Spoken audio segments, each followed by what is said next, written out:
হযরত মুসা আলাইহিসসালাম আল্লাহর নির্দেশে বনী ইসরায়েলকে ফিরআউনের দাসত্ব থেকে মুক্ত করেছিলেন, কিন্তু মুক্তির পরও তাকে এক প্রতিকূল ও চ্যালেঞ্জপূর্ণ পরিস্থিতির সম্মুখীন হতে হয়। বনী ইসরায়েল বারবার অবাধ্যতা প্রকাশ করে, আল্লাহর নির্দেশ লঙ্ঘন করে এবং হযরত মুসা আলাইহিস সালামের প্রতি অবিশ্বাস দেখায়। কোরআনে এই ঘটনাগুলো বিস্তারিতভাবে বর্ণিত রয়েছে।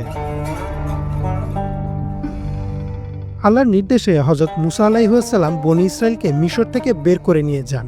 ফেরাউন তার বিশাল সৈন্যবাহিনী নিয়ে তাদের পেছনে ধাওয়া করে। যখন বনী ইসরায়েল লোহিত সাগরের তীরে এসে পৌঁছায়, তারা ভয় পেয়ে যায়, কিন্তু আল্লাহ হযরত মুসা আলাইহিসসালামকে নির্দেশ দেন হাতের লাঠি দিয়ে সাগরে আঘাত করতে। এরপর সমুদ্র বিভক্ত হয়ে বিশাল পথ তৈরি হয়। সেখানে পানি পর্বতের মতো দুই পাশে দাঁড়িয়ে থাকে। বনী ইসরায়েল নিরাপদে সমুদ্র পার হয়, কিন্তু ফেরাউন ও তার সৈন্যরা যখন সেই পথে প্রবেশ করে, তখন আল্লাহ তাদের পানিতে নিমজ্জিত করে ধ্বংস করেন। মিশর থেকে মুক্তির পর বনী ইসরায়েল দীর্ঘদিন সিনাই মরুভূমিতে অবস্থান করে, কিন্তু তারা ধৈর্য হারিয়ে ফেলে এবং নানান ধরনের অভিযোগ করতে থাকে। তারা পানির সংকটে পড়লে আল্লাহ হযরত মুসা আলাইহিস সালামকে নির্দেশ দেন, তুমি তোমার লাঠি দিয়ে পাথরে আঘাত করো। ফলে তা থেকে 12টি প্রস্রবণ প্রবাহিত হলো। আল্লাহ তাদের জন্য মান্না ও সালওয়া প্রেরণ করেন, কিন্তু তারা একঘেয়ে হয়ে পড়ে এবং মিশরের শাকসবজির জন্য অভিযোগ জানায়। তাদের এই কৃতজ্ঞতাহীনতা আল্লাহর প্রতি তাদের দুর্বল বিশ্বাসের পরিচয় বহন করে। হযরত মুসা আলাইহিসসালাম আল্লাহর সাথে কথা বলার জন্য 40 দিন সিনাই পর্বতে অবস্থান করেন এবং সেখানে তিনি তাওরাত লাভ করেন। কিন্তু এই সময়ে বনী ইসরায়েল পথভ্রষ্ট হয়ে পড়ে। সামিরি নামের এক ব্যক্তি তাদের স্বর্ণের বাছুর তৈরি করে দেয় এবং তারা সেটিকে পূজা করা শুরু করে। আল্লাহ বলেন, তোমাদের পরে সামিরি তাদেরকে বিভ্রান্ত করেছে। হযরত মুসা আলাইহিসসালাম ফিরে এসে তাদের এই শিরকের জন্য কঠোর শাস্তি দেন এবং তাদেরকে একমাত্র আল্লাহর ইবাদতের দিকে ফিরিয়ে আনেন। আল্লাহ বনী ইসরায়েলকে ফিলিস্তিনের পবিত্র ভূমিতে প্রবেশের নির্দেশ দেন, কিন্তু তারা ভীত হয়ে পড়ে এবং সেখানে প্রবেশ করতে অস্বীকৃতি জানায়।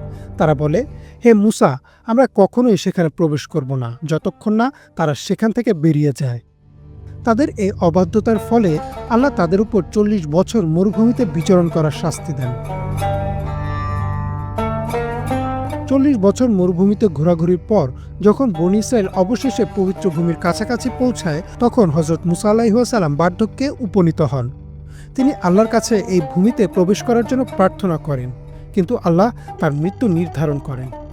সহিহ বুখারী শরীফের হাদিসে বর্ণিত রয়েছে যে, ফেরেশতা এসে হযরত মুসা আলাইহিস সালামের প্রাণ নিতে চাইলে তিনি প্রথমে তাকে আঘাত করেন।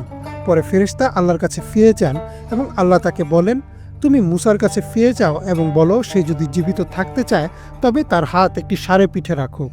সে যতগুলো চুল স্পর্শ করতে পারবে তত বছর সে বেঁচে থাকবে। হযরত মুসা আলাইহিস সালাম জিজ্ঞেস করলেন, এরপর কি হবে? ফেরেশতা বললেন, এরপর মৃত্যু আসবে। তখন হযরত মুসা আলাইহিস সালাম বললেন, তবে এখনই আমার মৃত্যু হোক। তিনি ফিলিস্তিনের পবিত্র ভূমির সন্নিকটে মৃত্যুবরণ করেন, কিন্তু সেই ভূমিতে প্রবেশ করতে পারেননি। হযরত মুসা আলাইহিস সালামের জীবন আমাদের জন্য এক মহান শিক্ষা। তিনি একজন সত্যিকারের নেতা, যিনি আল্লাহর নির্দেশে বনী ইসরায়েলকে মুক্তি দিয়েছিলেন, কিন্তু তাদের অবাধ্যতার কারণে তিনি অসংখ্য পরীক্ষার সম্মুখীন হন।